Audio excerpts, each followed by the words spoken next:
Nearly 72 hours after the Delhi terror attack, politics over the Jaish-e-Mohammed sleeper cell module attack, which is now far bigger than we thought it was, has absolutely peaked now. The BJP has attacked former Union Home Minister P. Chidambaram's homegrown terrorists post on social media.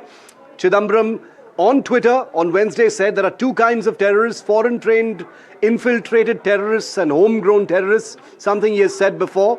He said that he had mentioned this prior after the Pahalgam attack and was mocked for it, and says that he stands vindicated today with the doctors of terror emerging and all of them Indian citizens. The BJP has hit out at P. Chidambaram on this issue. Take a look. Terrorists are terrorists. It doesn't matter what kind of classification the Congress party or its leadership would like to give it. Ultimately, it doesn't matter which socio-economic background they come from. The only thing that matters is that terrorists take innocent lives without seeing who are Hindus, Muslims, Christians, Parsis, Jews. And these terrorists did exactly that. They failed their country, they failed their religion, and they failed humanity. And in the fight against terror, there are only two sides: those who stand with the terrorists or those who stand against it. Mr. Chidambaram and his party would do well to try and explain to the victims of the Delhi bomb blast on whose side are they standing when they come up with such an apologist kind of a narrative or trying to paint some kind of victimhood. ನಿಷ್ಪಕ್ಷಪಾತವಾದ ನಿರ್ಣಯ ಆಗಬೇಕು ಮತ್ತು enquiry ಆಗಬೇಕು. ಎನ್ಕ್ವೈರಿಯಲ್ಲಿ ಏನು ಬರ್ತದೋ ಅದರ ಮೇಲೆ ಸರ್ಕಾರ ಕಠಿಣವಾದಂತ ಶಿಕ್ಷೆ ಕೊಡಬೇಕು ಸಂಬಂಧಪಟ್ಟವರಿಗೆ. ಇದು ಯಾರ ಮೇಲೂ ಕೂಡ ಅಂದ್ರೆ ಯಾರಿಗೂ ಕೂಡ ಇದು ತೋರಿಸ್ತಕ್ಕಂಥದ್ದಿಲ್ಲ. ಅಂದ್ರೆ ದಾಕ್ಷಿಣ್ಯ ಯಾರು ತಪ್ಪು ಮಾಡಿದಾರೋ ಅವ್ರಿಗೆ ಶಿಕ್ಷೆ ಕೊಡ್ತಕ್ಕಂಥದ್ದು ಆಗಬೇಕು. ಬೇರೆಯವರು ಕೂಡ ನಾಳೆ ಭಯ ಪಡಬೇಕು, ಇಂಥ ಕೆಲಸ ನಾವು ಮಾಡಬಾರದು ಅಂತ ಹೇಳಿ ಅದು ಒಂದು ಇದು ಆಗಬೇಕು, ಅವರಿಗೆ ಹೆದರಿಕೆ ಬರಬೇಕು. ಮತ್ತು ಸರ್ಕಾರ ಇಂಥ ಘಟನೆಗಳ ನ್ಯಾಷನಲ್ ಕ್ಯಾಪಿಟಲ್ದಲ್ಲಿ ಆಗ್ತಾವಂದ್ರೆ ಇದು ದುರ್ದೈವ ಸಂಗತಿ.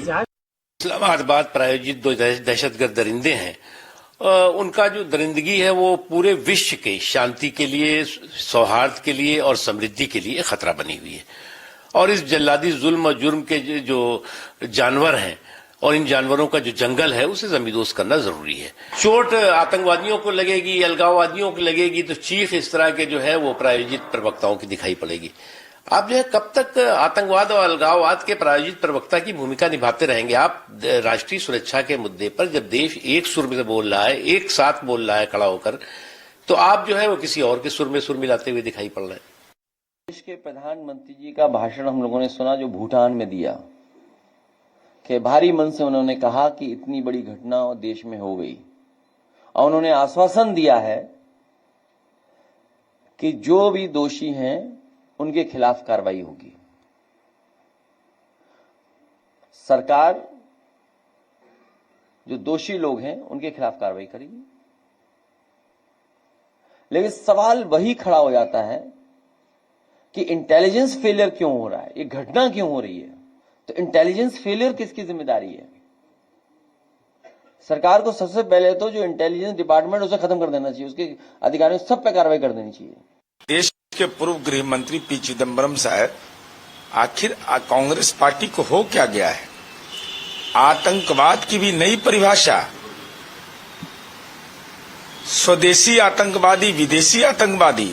अरे आतंकवादी आतंकवादी होता किस धर्म का है, किस समुदाय का है, यह महत्वपूर्ण नहीं है. उसने जो कृत्य किया है वो अमानवीय कृत्य किया है. कैसा तर्क आपने दे दिया? जो लोग वंदे मातरम नहीं गाते हैं वो लोग कभी भी भारतीय नहीं हो सकता है. अगर आप भारतीय नहीं हो सकता है कभी भी आप भारत माँ को माँ नहीं समझ सकते हैं. तो इसीलिए हमें निरंतर सतर्क रहना चाहिए. और ये जो बात हमें बताया गया था कि एजुकेशन होने से सब कुछ ठीक हो जाएगा, वो नहीं. एजुकेटेड होने से वो लोग और ज्यादा बम बनाएगा. अगर मन में खोट है तो एजुकेटेड होने से भी वो लोग खराब काम ही करेगा.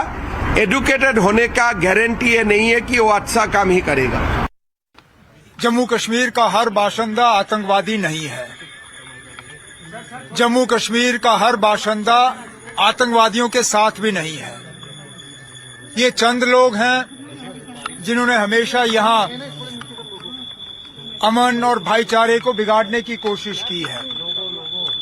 बदकिस्मती से जब हम हर जम्मू कश्मीर के बाशिंदे को और बिलखसूस हर कश्मीरी मुसलमान को एक ही नजरिए से देखना शुरू करते हैं और ये तासुर देना शुरू करते हैं कि हर कश्मीरी मुसलमान जो है वो आतंकवादी है। ये कहाँ पे लिखा हुआ है कि पढ़े लिखे लोग जो हैं वो इन चीजों में नहीं पढ़ते हैं। मैं तो हैरान इस बात से हूं कि उसको इन चीजों के लिए नौकरी से निकाला गया था, लेकिन उसके बाद कौन सी इन्वेस्टिगेशन हुई? नौकरी से तो आपने निकाला, लेकिन कार्रवाई क्या हुई?